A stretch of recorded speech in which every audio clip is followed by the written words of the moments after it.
आज शनिवार का दिन है, जिस दिन अपन इस दरिद्रता से मिलने के लिए पीपल के पेड़ के नीचे आए हैं। हिंदू धर्म में ये दिन पीपल के वृक्ष के लिए पूजनीय होगा। जो भी शनिवार के दिन पीपल के वृक्ष की पूजन करेगा, दूध चढ़ाएगा या मिष्ठान का भोग लगाएगा, लक्ष्मी और नारायण उसके घर में प्रवेश कर जाएगा। लक्ष्मी और नारायण उसके घर में प्रवेश करेगा। इसलिए नियम बनाया। कौन से दिन का? शनिवार। लक्ष्मी जी बोली, नारायण आपने तो एक दिन का वार लिख दिया। शंकर जी ने 7 वार बनाए हैं, रविवार, सोमवार, मंगल, बुध, गुरु, शुक्र और शनि। ये शिव जी ने बनाया। अब एक दिन आपने अपना बना लिया, बाकी के दिन अगर कोई इस पीपल के वृक्ष के नीचे आएगा और यहाँ तो दरिद्रता बैठी है, तो उसका क्या होगा? भगवान नारायण बोले, सुन दरिद्रता, तेरे से एक विनती है, अगर कोई भी मनुष्य इस पीपल के पेड़ के नीचे अगर 7 दिन में आता है और उसके हाथ में अगर कोई सामग्री होती है तो तू उसके घर में प्रवेश नहीं करेगी। नियम है पीपल के वृक्ष का, या तो पानी का लोटा लेकर जाओ, कुंकू का चोपड़ा लेकर जाओ, शक्कर लेकर जाओ, या पेड़ के नीचे चींटी को डालने के लिए आटा ले जाओ, पर खाली हाथ पीपल के वृक्ष के नीचे कभी मत जाओ, कभी नहीं जाओ।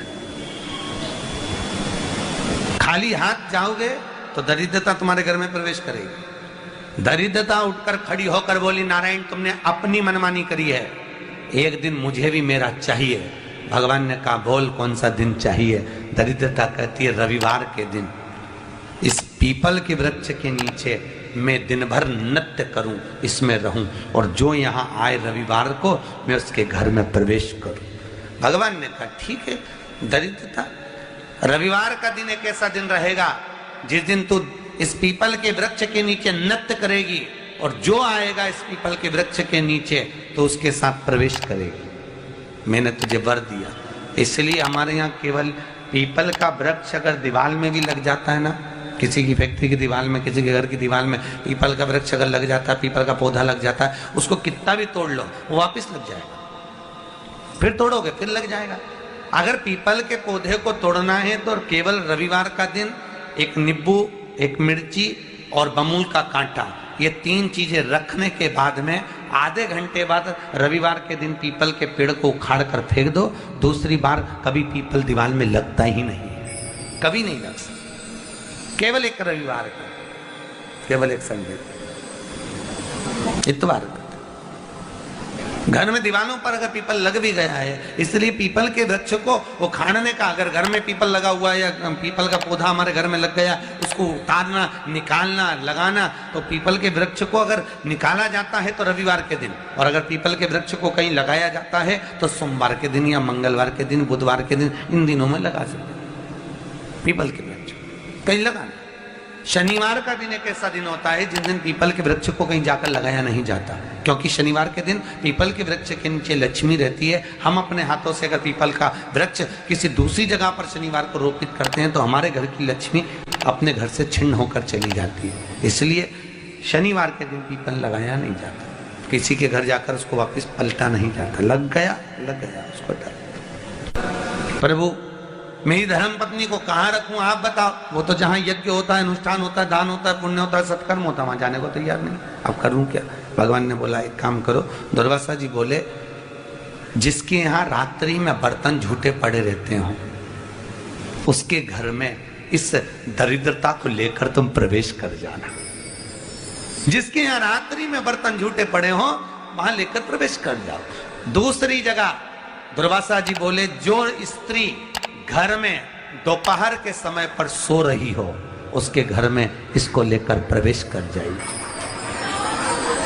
जो स्त्री दोपहर के समय में घर पर सो रही हो इस दरिद्रता को लेकर प्रवेश कर जाइए। तीसरा, जिसके यहाँ पर दरवाजे पर कांटे वाले पौधे लगे हों उस घर में इस दरिद्रता को लेकर प्रवेश कर जाइए। दरिद्रता, कितनी सुंदर बात कही है। दाता और विधाता, कौन कौन? दाता और विधाता। लक्ष्मी और दरिद्रता के सगे भाई हैं। कौन कौन? दाता और विधाता। दाता को फिटकरी प्रिय है, विधाता को नमक प्रिय है। ये दोनों हमेशा लक्ष्मी को और दरिद्रता को दोनों को समझाते थे, दोनों में प्रेम बढ़ाते थे। आज भी हिंदू धर्म की रीति है। यहाँ तो ठीक है, जिसके यहाँ पर भी अगर थोड़ी सी भी परेशानी होती है, थोड़ा सा क्लेश होता है, अशांति होती है, लक्ष्मी नहीं टिक रही हो, काम नहीं बन रहे हो, बहुत प्रयास करा जा रहा हो और हमारा कार्य नहीं होता, तो क्या करते हैं? फिटकरी और नमक को पानी में डाल देते हैं और घर में पोछा लगा देते हैं। आप लोगों ने आजकल फेसबुक पे भी पढ़ा होगा, व्हाट्सएप पे भी पढ़ा होगा। तो क्यों लिखा उसमें? उसका कारण ही केवल इतना है कि दाता और विधाता की प्रियता उसमें। माता ख्याति के जो 4 बच्चे हुए, इसमें जो 2 लड़के हैं, दाता और विधाता, उसकी प्रियता उसमें, उसकी पूर्णता उसमें। अब दुर्वासा जी बोले अपनी धर्म पत्नी को वहां लेकर, जहां कांटेदार पौधे लगे हों वहां पर लेकर प्रवेश कर जाइए। कांटेदार पौधों में उस दरिद्रता का निवास हो गया। कितना विचित्र कथा यहां वर्णन करी है। श्रीमद् भागवत के अंतर्गत जो वर्णन किया कि मृत्यु निश्चित है, रोग ऐसा शनि महाराज के कारण हो गया हो, अच्छे काम करते करते उल्टे हो रहे हैं, होते हैं किसी किसी के साथ में, विपरीत परिस्थितियां आ जाती है, अच्छा करने जाओ बुरा हो जाता है, अच्छा कर्म करने जाओ बुरा हो जाता है। तो पीपल के वृक्ष की जो छाल होती है, छाल देखिए, पीपल के वृक्ष में जो छाल लगी होती है, उस छाल को घिसकर चंदन बनाकर भगवान शंकर का स्नान कराकर, अभिषेक कराकर, पूजन कराकर, पूजन कराने के बाद में पिपलेश्वर महादेव का नाम लेकर, कौन से महादेव? पिपलेश्वर महादेव का नाम लेकर वो जो घिसी हुई छाल होती है, उस छाल का तिलक भगवान शंकर को लगा लो और उसी का थोड़ा सा भाग अपने कंठ पर, मस्तक पर लगाना प्रारंभ कर दो। धीरे धीरे जो विपरीत दशा है वो सुधरना प्रारंभ हो जाती है। पर नाम याद रखना, पिपलेश्वर। काशी में जो शिव जी की स्थापना कौन ने करी? काशी में जो शंकर भगवान बैठे उनकी स्थापना करी थी शनि महाराज ने। किसने करी थी? शनि महाराज ने। क्योंकि भगवान शनि महाराज को उनकी माता के द्वारा श्रापित हो गए और शनि महाराज कांपने लगे। शनि महाराज कांपते कांपते, मैं जाऊं तो जाऊं कहां, करूं तो करूं क्या? महाराज, शनि महाराज दौड़े और दौड़कर भगवान भोलेनाथ के पास पहुंचे। हे शंकर, त्रिकालदर्शी, कैलाशी, अविनाशी, कृपा करिए बाबा भोलेनाथ, कृपा करो। क्योंकि दुनिया में 33 करोड़ देवी देवता हैं जिनको शनि लग सकता है, केवल एक, किसको छोड़कर? शिव को छोड़कर। राम जी को शनि लगा तो 14 वर्ष वनवास चले गए। कृष्ण को शनि लगा तो मथुरा छोड़कर द्वारका चले गए। शनि लगा। हनुमान जी को शनि लगा तो गुफा में बैठकर राम राम जपना पड़ा। शनि सबको लगता है, केवल शनि नहीं लगता तो एक मेरे महादेव को, मेरे भोले बाबा को नहीं लगता। शंकर के पास में शनि आ गए। शनि ने आकर कहा, भोलेनाथ कृपा करिए बाबा, मैं बड़ा कष्ट में हूं, मैं करूं क्या? बाबा भोलेनाथ ने कहा, जा गंगा जी के तट पर काशी में जाकर एक शिवलिंग की स्थापना कर, उसकी आराधना कर और तेरा शरीर ठीक हो जाएगा, कष्ट नहीं भोगेगा। शनि महाराज ने काशी में जाकर शिव जी की स्थापना करी। आज भी नियम है, जिसको शनि लग जाता है, एक काजल की डिब्बी ले लो और काजल की डिब्बी को 21 बार उतार कर उसको एकांत में जाकर, जंगल आदि में एकांत में किसी पेड़ के नीचे इतना सा खड्डा खोद कर उसमें काजल की डिब्बी को डाल दो और मिट्टी से पूर दो, उस व्यक्ति का शनि समाप्त हो जाता है। काशी विश्वनाथ का नाम लेकर काजल की डिब्बी को 21 बार उतार कर अगर काशी विश्वनाथ का नाम लेकर शनि वाले व्यक्ति को अगर पेड़ के नीचे दबा दे, शनि समाप्त। शनि उसको परेशान नहीं कर सकता। काशी कितनी मूल उस क्रम को देखिए। भगवान शंकर पर विश्वास रखकर एक एक पल, एक एक घड़ी, एक एक समय, एक एक नक्षत्र का शिव महापुराण में वर्णन है। यहाँ तक शास्त्र कहता है कि पीपल के वृक्ष की जब भगवान शिव रचना करे, पीपल के वृक्ष की जब रचना करी गई तो उस पीपल के वृक्ष में भी कौन सा समय किसका है ये शिव महापुराण वर्णन करती है। सुबह 4 बजे से लेकर 7:30 बजे तक पीपल के वृक्ष में ब्रह्मा जी का वासा होता है। 7:30 बजे से लेकर 10:30 पौने 11 बजे तक पीपल के वृक्ष में भगवान विष्णु का वासा होता है। 10:30 बजे से लेकर पीपल के वृक्ष में 11:30 बजे तक पितरों का वासा होता है।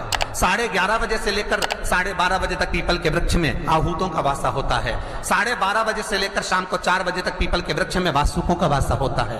4 बजे से लेकर शाम को 7:30 बजे तक पीपल के वृक्ष में शंकर का वासा होता है। 7:30 बजे से लेकर 9:30 बजे तक पीपल के वृक्ष में कुबेर का वासा होता है।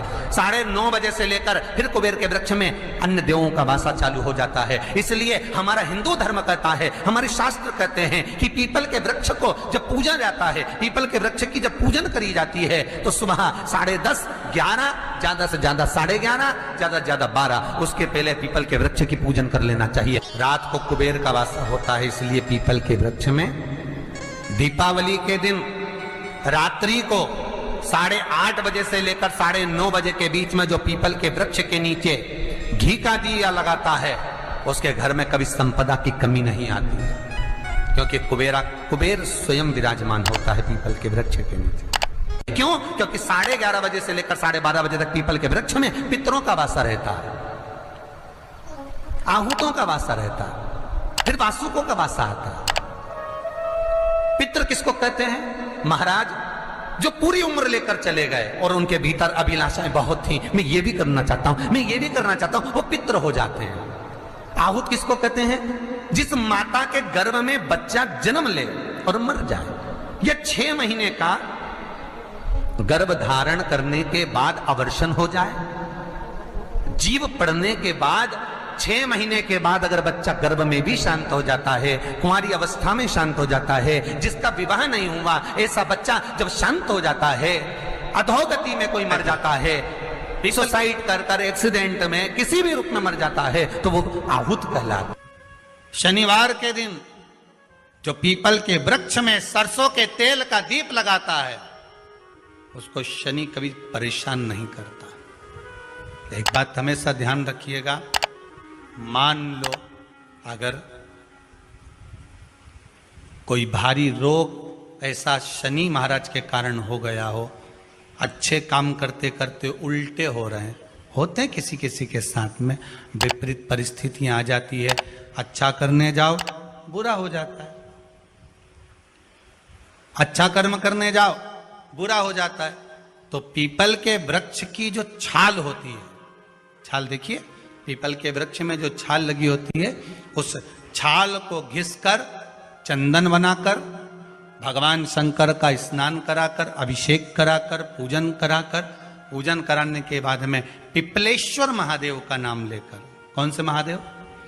पिपलेश्वर महादेव का नाम लेकर वो जो घिसी हुई छाल होती है उस छाल का तिलक भगवान शंकर को लगा लो और उसी का थोड़ा सा भाग अपने कंठ पर, मस्तक पर लगाना प्रारंभ कर दो। धीरे धीरे जो विपरीत दशा है वो सुधरना प्रारंभ हो जाती है। पर नाम याद रखना, पिपलेश्वर। जम कितना भी दुख, विपदा, कष्ट सम्मुख में खड़ा हुआ हो, कितना भी दुख, पूंजी धन की अगर आपको कमी पड़ रही है और ऐसा लग रहा है कि मेरे पास में कुछ भी नहीं, हम तो यहाँ तक कहेंगे कोई मकान बना रहे हो, बेटी का विवाह कर रहे हो, बेटे का विवाह कर रहे हो, कोई अच्छा कार्य कर रहे हो, धन संपदा की भी कमती दिखे तो समय पर कांता भगवान का स्मरण कर, कांता चक्र का स्मरण कर, शिव और नारायण का नाम लेकर, एक बेलपत्र, एक शमी पत्र, एक श्वेत पुष्प, एक लाल पुष्प, दोनों हाथ में लेकर भगवान शंकर के अशोक सुंदरी के स्थान पर अगर समर्पित करा जाए तो संपदा की भी कमी नहीं आती। वो कांता चक्र है जो नारायण के चक्र। यहाँ तक शिव महापुराण की कथा कहती है, अगर कोई विद्वत ब्राह्मण ने आपको बताया है कि आपके घर में पितृदोष है, कोई विद्वान ब्राह्मण ने बता दिया कि आपके घर में काल सर्प दोष है, कोई विद्वान ब्राह्मण ने बता दिया कि आपके यहाँ पर ये वास्तु दोष है, और इस दोष को मिटाना जरूरी है। कोई ने आपको बताया, उस समय पर हमें घबराना नहीं।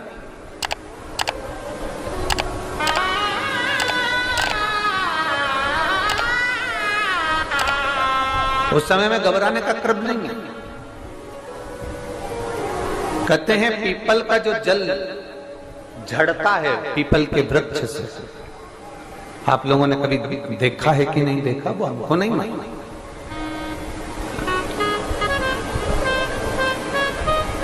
कितना भी अगर कोई वास्तु दोष बता दिया, पितृ दोष बता दिया, काल सर्प दोष बता दिया, कितना भी अगर कोई दोष बता दे, तो पीपल का जो जल वृक्ष में से झड़ता है, कभी कभी आप उसके नीचे हाथ रखकर देखना, थाली रखकर देखना, उसमें पत्थर पर देखना, तो वहां पर भी पानी के निशान आपको मिलेंगे, बूंद के निशान मिलेंगे।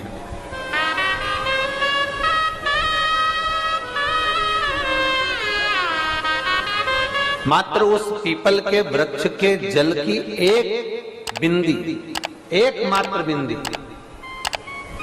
शंकर भगवान का जो शिवलिंग है, जलाधारी है, चरण है, गणेश कार्तिकेय का स्थान है, अशोक सुंदरी का स्थान है, और प्रत्येक जलाधारी में से पानी बीच में से आकर नीचे की ओर गिरता है, नीचे की ओर गिरता है। आप लोगों के स्मरण में हमने पहले भी बताया कि राइट में किसका स्थान है, गणेश जी का, लेफ्ट में कार्तिकेय, बीच में अशोक सुंदरी। ये क्या है, पार्वती जी का हस्त कमल शिवलिंग, और ऊपर से जो जल एक एक बूंद शंकर जी के शिवलिंग पर गिर रहा है, वो शंकर जी की 5 लड़कियां, जया, विषहरा, शामलीवारी, दौतली और देव, शंकर जी की 5 लड़कियों एक एक बूंद पानी शिव जी पर गिरा रहा है। जहां जल नीचे गिरता है उस स्थान से जहां तक जल बहकर जा रहा है, उस स्थान तक 33 कोटि देवताओं का स्थान, 33 कोटि देवताओं का स्थान। अब जहां पानी आया, जहां नीचे गिरा, उसके बीच में जो स्थान होता है, आप लोगों ने देखा है कि नहीं देखा? जिनने देखा है जरा हाथ उठाओ। ये पानी जैसे यहाँ तक आया और यहाँ के बाद नीचे गिरेगा, तब वो नाली के माध्यम से बाहर जाएगा। तो जितनी दूर यहाँ से वो नीचे की ओर जो गिर रहा है, यहाँ से वो नीचे की ओर जो पानी जा रहा है, ये जो स्थान होता है, ये हमारे 3 दोषों को निवारण तुरंत कर देता है। एक हमारा पितृ दोष, एक हमारा काल सर्प दोष, और एक हमारा वास्तु दोष का निवारण ये तुरंत करता है। और ये तो हमने केवल आपको शिव महापुराण के माध्यम से बताया कि ये 3 दोष का निवारण कर देता है, पर यदि कभी आप ध्यान से लिंग पुराण को पढ़ेंगे, आप यदि लिंग पुराण को पढ़ेंगे और गीता प्रेस गोरखपुर की लिंग पुराण को लाकर यदि आप पढ़ते हैं, या गीता प्रेस गोरखपुर की शिव अंक को भी आप अगर पढ़ेंगे, उसका नंबर हमारे स्मरण में नहीं आ रहा है, शिव अंकों को भी अगर आप पढ़ेंगे तो उसमें भी आपको वर्णन मिलेगा कि हम तो केवल 3 दोष का बता रहे हैं, पर हमारे शास्त्र तो यहाँ पर और भी दोषों का वर्णन कर रहे हैं। जैसे किसी ने बता दिया आपको शनि का दोष है, किसी ने बता दिया मंगल का दोष है, किसी ने बता दिया आपको केतु का दोष है, किसी ने बता दिया आपको राहु का दोष है, किसी ने आपको कह दिया कि बृहस्पति का दोष है, किसी ने कह दिया आपको ये वाला दोष है। दुनिया के जितने दोष